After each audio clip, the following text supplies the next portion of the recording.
41তম BCS এর এই অঙ্কটা আমরা একটু দেখে নিই। a প্লাস b সমান সমান 7 এবং ab সমান সমান 12 হলে 1/a square plus 1/b square এর মান কত?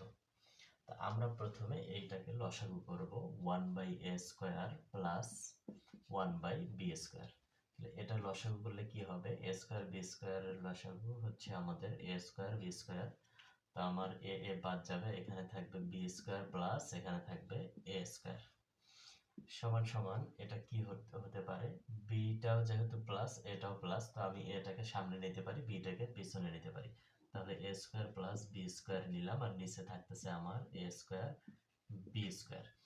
এখন a স্কয়ার প্লাস b স্কয়ারের একটা সূত্র আছে, সেটা হচ্ছে a square plus b square সমান সমান a plus b whole square minus 2ab।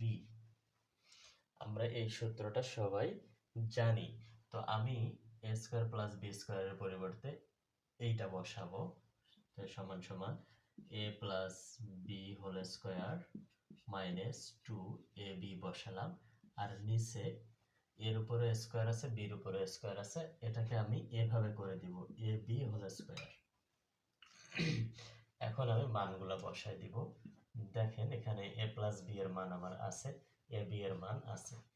তো আমি a প্লাস b এর মান বসাবো 7, তার উপর স্কয়ার মাইনাস 2 গুণন ab এর মান 12, নিচে থাকতেছে আমার 12 তার উপর স্কয়ার সমান সমান 7 7 49 মাইনাস 12 দুগুণ 24 ডিভাইডেড বাই 12 কে স্কয়ার করলে 144 হবে সমান সমান উপরে থাকতেছে আমার 25 আর নিচে থাকতেছে 144।